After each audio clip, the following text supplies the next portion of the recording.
Hi అండి. అందరూ ఎలా ఉన్నారు?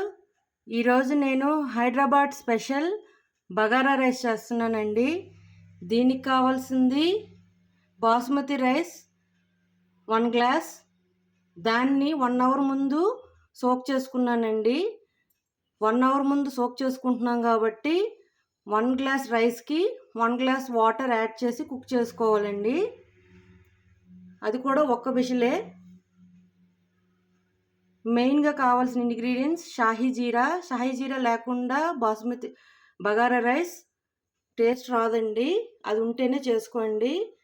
షాహీ జీరా 1/2 టేబుల్ స్పూన్, మిరియాలు 1/2 టేబుల్ స్పూన్, ఇలాచీస్ 4, లవంగాలు 6, దాల్చిన చెక్క చిన్న ముక్కండి, పచ్చిమిర్చి 4 చీలికలుగా కట్ చేసుకోవాలి, పెద్ద ఉల్లిపాయ 1 ఈనుల్లా కట్ చేసుకోవాలి, అల్లం వెల్లుల్లి పేస్ట్ 1 టేబుల్ స్పూన్, కొత్తిమీర పుదీనా కలిపి 1/2 కప్, 2 టేబుల్ స్పూన్ గీ, 1 టేబుల్ స్పూన్ ఆయిల్, ఉప్పు సరిపడినంత.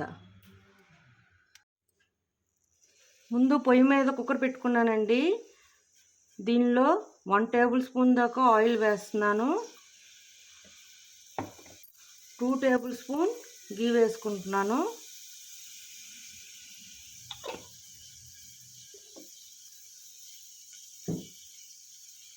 ఈ రెండు ఆయిల్ గీ వేడెక్కాక మనం ముందుగా నీళ్ళలో కట్ చేసుకున్న ఉల్లిపాయ ముక్కల్ని పింక్ కలర్ వచ్చేదాకా ఫ్రై చేసుకోవాలండి.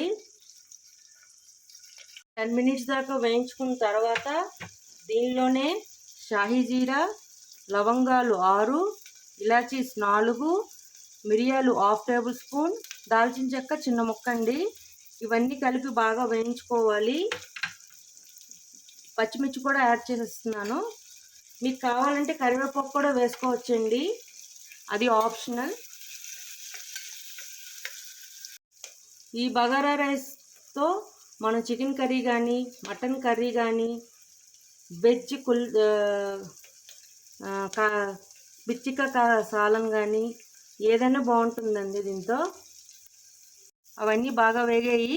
ఇప్పుడు దీనిలోనే అల్లం వెల్లుల్లి పేస్ట్ కూడా వేసేస్తున్నాను. ఇది పచ్చివాసన పోయేదాకా ఫ్రై చేసుకోవాలి.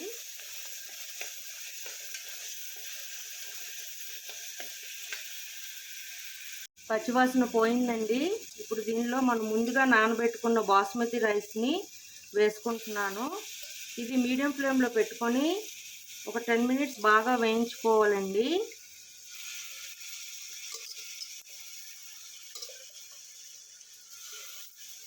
ఎక్కువగా గరిటె పెట్టి తిప్పకూడదు, జాగ్రత్తగా కలుపుకోవాలి. దీనిలోనే కొత్తిమీర పుదీనా కూడా యాడ్ చేసేస్తున్నానండి. ఇవన్నీ కలిపి జాగ్రత్తగా అడుగు అంటకుండా రైస్ని కలుపుకోవాలండి ఒక 10 to 15 మినిట్స్.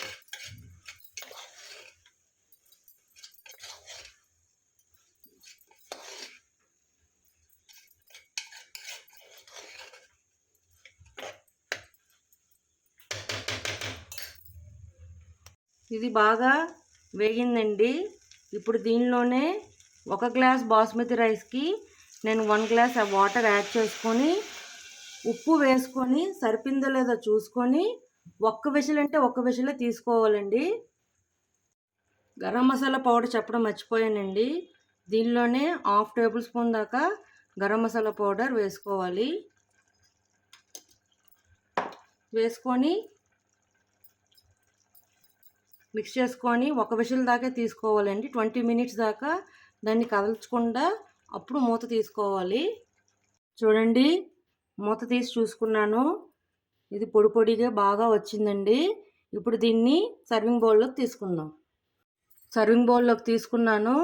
సర్వ్ చేసుకోవడానికి బగారా రైస్ రెడీ అండి. మీరు కూడా చేసుకొని ఎలా వచ్చిందో నా కామెంట్ సెక్షన్లో పెట్టండి. అంతేనండి, వేడి వేడి బగారా రైస్ రెడీ. మీకు నచ్చినట్లయితే like, share and subscribe it.